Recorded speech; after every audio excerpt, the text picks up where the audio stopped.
Good evening and salutations, my GH fans. So you know what? Let's get to the worst part of this episode, and that is Michael and Willow. And let me tell you that when I sit there and say that they just decided, hey, let's just put in filler because we need to stretch this hour as long as possible. That's literally what they did. Let me tell you how bad this scene was. Um, and I'm pretty sure most people watched it, but if you didn't watch it, they sat there looking at the divorce papers, deciding on if they should sign them. That's literally what they did. Michael thought about everything that Sasha was. I mean, Michael thought about everything that Willow was doing as far as how they met. You know, all the flashbacks and everything like that. Willow did the same. They both looked at Wiley because he came into the room because reasons. And then in the end, they wound up signing the papers. They sat there for an hour, sitting there teasing people on, or are they going to sign the papers? Or are they not going to sign the papers? An hour goes by and they sign the papers. Awesome. So this whole scene was was just entirely pointless. Thank you, GH, for that. Wow. Yeah, so they signed the papers. And now they're gonna, you know, I almost don't care what they do. Here's the thing. I like Michael's character. Willow's okay. Sasha, you know, I like Chase. It's a tie between Chase and Michael. But here's the thing. They have good characters. They're just putting them in this mess of a story. And I think that's the reason why most people who watch this show and are looking at this particular story just like either they're tuned out or they're not interested because it's a mess of a story. And it's like, you guys did this. This is your fault. And yeah, so that was pretty much the scene. He signed the papers.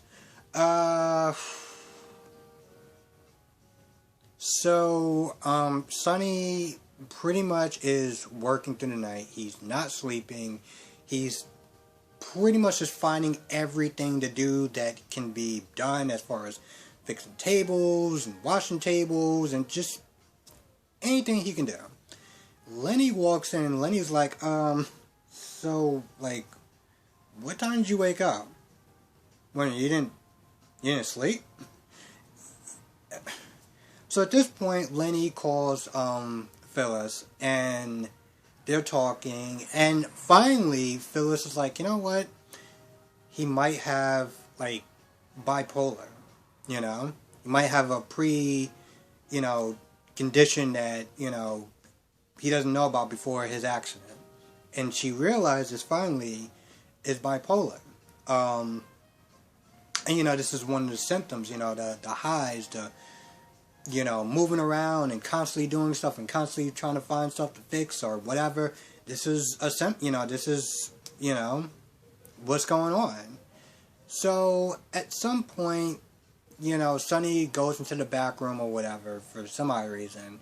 And then Phyllis and, actually tell you the truth, Phyllis asked Sonny, hey, listen, why don't we go back to the hospital, get you checked out, and make sure everything is good, make sure you don't have any issues that, you could possibly have before your accident that you don't know about. And, Sonny's like, nah, I'm good. I've never been better. I can pretty much run a marathon. I love how he says I can run a marathon as he's sitting there trying to catch his breath, but, she's just like, I don't know what to do. So she walks away, and Sonny goes in the back, and that's when they start talking, like, yo, listen, we're going to have to, like, get him medication or something. He won't like it, but this is what we got to do. Just so happens that Sonny overhears that, and then he pretty much just bails. He just leaves. And when Phyllis tries to find him, she's like, oh, he's gone, like, So, yeah, that's happening. here's how I look at this whole Sonny losing his memory and everything like that. Listen, if this is something that Maurice Benard wants to do, to play a different character, to try something new, and to keep him happy, because let's be honest, he is a gold mine when it comes towards ratings, sure, fine. But I'm gonna be honest. Listen, this little experiment that you're doing, trying to find yourself or do something different, that's all fun and game, that's cute and everything like that. But can we get back to like him being Sonny again? Because I know this only been happening for a couple of days or weeks, but I'm already like this needs to kind of wrap up a little bit faster. I need Sonny to be Sonny again, or at least his family to find him, and we can get to some point at. I'm just starting to get kind of over this, and I can't wait for him to get back with his family. So yeah, don't know where to start. All right, let's start with Valentine, because Valentine is on the phone with Martin. Valentine's like, yo, listen, I got something in the works. I got something in the works. I'll call you back. And because Martin's like, yo, what's going on? Have you had any progress trying to find my mother or anything like that, like something? And then he just hangs up on him. Now Valentine comes to Jax's place, and I'm not gonna lie, the beginning of this scene. Listen, I know that some people don't have a use for Jax, and they think that he's just as bad as Valentine, if not worse. It's kind of up in the air. But the way Jax answers the door, 1 second. The way that Jax answers the door is so hilarious. It's such a boss move. The way he just opens the door, and Valentine's like, hey, listen, I just happen to be in the neighborhood. I mean, not really. And I figure, I want to see you and see what's going on with you. And Jax is like, first of all, don't ever just think you could just drop by my house like that. Like, we ain't cool. I don't like you. It was just the way he said it. It was just... It's something about I just really liked about that scene. Like, I just want to get to a point in life where I could just answer the door and just say that. But pretty much Valentine's like, so he starts throwing in accusations. Well, not accusations, but he pretty much is like, hey, so Martin's mom is missing, and there's a good chance that Jason took her. And I'm pretty sure Carly probably knows about that. So do you you know anything about that, Jax? And Nina answers the door. When Nina comes to the door, and Jax is like, I have no idea what you're talking about. Like, she doesn't apprise me anything that goes in the business. I don't ask. I don't think she asks. Like, I don't know what you're talking about. So they kind of wrap up the conversation, close the door on him. And at first, I'm not going to lie, when Nina was like, so do you know anything about that? I was like, okay. Alright, Valentine, I see you play. Valentine is a strategist. And I knew him coming over there, that's pretty much what he was doing. Because he's not going to go in a situation guns blazing. No, he's way too smart for that. Also, he has a daughter. So, not trying to risk his own life for, if he doesn't have to. So he leaves, and Jax and Nina start talking. And Nina, I'm not going to lie, there was one part where she just said something that just confused the hell out of me. At first, she was like, oh, well, it's just Valentine just trying to come between us or whatever. But she had an idea that Carly knew about Jason abducting, kidnapping Phyllis, or Cyrus's mother. And, Jax kind of confirmed that. So he didn't really kind of hide it or anything like that. He was like, oh, well, if he's doing that, then I'll go over there and I'll talk to her. And then Nina was like, no, I don't think that's a good idea. I think you should sit there and back her play. And I was like, wait, really? I mean, you cool with Jason kidnapping Cyrus's mother? But Nina was like, if they're doing that, they must be doing it for a reason. And then she kind of dropped it at that point, and she talked about, at first she was threatened about, Jax and Carly's relationship, that, he would pick her over, Nina, and, Jax was like, no, I would never do that. Okay. Alright, Jax, so we're going to keep up this little charade. And at this point, he just continues to lie straight to her face. Nina's like, oh, well, I believe you. I believe everything you're saying. And Jax is pretty much like, yeah, well, you should, because I'm telling the truth. And I'm like, wow. I'm glad I didn't eat before I actually watched that scene, because that would have... I made a little queasy with you just lying to this woman's face. Like, listen, I am not Nina's biggest fan after the whole Willow thing, but damn, bro, really? You just... So yeah, he lies to her, and that pretty much just ends that scene. Now, Chase is talking to, Jackie, and Jackie tries to pump Chase for information as far as what's going on in the warehouse, like, the shooting and everything like that. And on the other side of the room, you got Maxie and Sasha walking into the Metro Court, where some unknown reporter just brazenly walks up to Sasha. It's like, hey, I heard you had an overdose. You want to talk about that? You want to talk about your fall from grace or whatever? Like, whatever she was saying, it was like, wow. And I'm not going to lie, it seemed kind of cheesy. Like, it seemed like something that you would find on TMZ. Like, that's the way she was trying to portray it. Except for much poorly. But, Maxie was like, listen, I know the owners, I'll get you kicked out. Get out of my face. And that's when Sasha and Maxie was like, yo, or specifically, Sasha was like, yo, listen, we gotta find a way to control the narrative. So you look at, Maxie looks at Jackie, and they're like, yo, listen, we gotta get her to tell your story. So they bring Chase over. And at some point, Martin walks up to Chase. Martin walks up to Chase and Jackie. Is like, hey, listen, I got a story for you. Would you hear me out? Chase walks off to listen to, Sasha pitched the idea that, his mother should tell her story. Chase is like, listen, she's not going to pull any punches. You sure? You sure you want that? I think it's a good idea that Jackie tells it. I wish Nina would have did it, but whatever.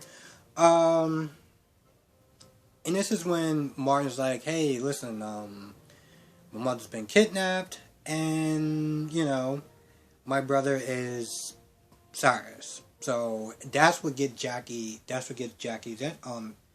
interested. I don't remember how the tables mixed around or whatever. Martin leaves, and Chase pretty much, asks Jackie to, tell Sasha's story. This is after Chase tells her everything. And long story short, Jackie agrees to tell Sasha's story. No pulling punches, no puff pieces or anything like that. Just, raw. And she agrees. Martin calls up. No, actually, Martin doesn't call up. Martin sees Valentine, and Valentine's like, listen, I got something in the works. Just chill out. And that's when Martin's like, so by the way, I kind of told Jackie to, tell my story about my mom being kidnapped. And Valentine was like, have you lost your damn mind? He doesn't. I was like, Jason doesn't care about scrutiny. What are you doing? That's a mistake. But, at this point, it's one of those things where it's like, he can't undo it. Because if he changes his mind, Jackie's going to get more suspicious. So, honestly, to tell you the truth, at this point, he just better hope that Valentine's strategy worked. Which I think it will. Now, on the other side of town, Carly sees Bobby, and they hatched this plan of going over Windermere to switch necklaces. By saying, hey, listen, we're going to do this whole custody, visitation rights and stuff like that, and schedules, and, so they go over there. And, Nicholas is not happy with the way that Carly is acting with Avery. And to be honest, I don't blame him. Given what Carly did to Nicholas with Spencer for the first couple of months. So he's already just like livid at her in general. But Carly gets over there, they start talking or whatever, and they're, you know, Bobby's like, I gotta use the restroom or whatever. She tries to find the necklace. She can't find it. So Carly comes up with an idea of getting Ava angry. You know, talking about her husband and how he's acting, and they start getting into a bit of an argument. Carly walks off, and Bobby comes in there to sit there and distract her. While that's going on, Carly goes in her room, which is really odd, because I'm just like, why didn't Bobby think about that? I mean, Bobby knows Windermere, but Bobby didn't bother to go in Avery's room to look for the necklace. And then Carly goes in there, and the necklace is right there, right in the dollhouse. I'm like, how did you miss that? Should you have been wearing your glasses? I don't understand that. But anyway, Carly has a fake necklace or whatever, and she sees it, and then she just like looks at it for a couple minutes. And I'm sitting there thinking, you know, Carly, you really shouldn't be like lingering in Avery's room. You might want to just switch it and just get it out the way. So she's about to switch it, and then the door opens. I'm guessing it's Nicholas. I was going to sit there and say it was Avery, but, you know, Avery was like, I sent her away on a play date or whatever, so that way she wouldn't have to deal with negative vibes going on in this house, because it definitely will be. And so I don't know who opened the door, but somebody did, and I guess we'll find out tomorrow. And that's it. That's it. It's always so weird, because I'll sit there and be writing notes or whatever, and I'll write it like I'm practically writing a book. And then when I start talking, I'm just like, man, it's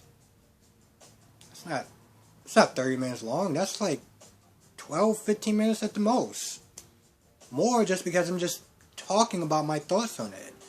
I don't really think too much of anything really happened in this episode, and Michael and Willow was probably the worst part of this episode, not because they're bad characters, but because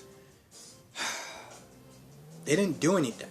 They did nothing. They literally sat there, looked at the paper for an hour, doing these teases like, oh, we're not going to sign the papers. And in the end, they just stood there and they just signed the papers.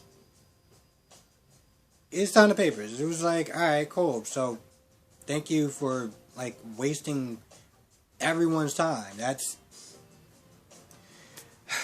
And honestly, to tell you the truth, I'm not going to lie, a lot really didn't happen with Sonny. As far as the whole Sonny and Lenny and Phyllis. You just realized that he has, you know, some sort of mental illness. And then he bolts. Yeah. Honestly, to tell you the truth, I'm not going to lie. This episode really probably wasn't that great. It wasn't terrible, but it just, again, seemed kind of like a filler. You know? Yeah, that's pretty much all I got.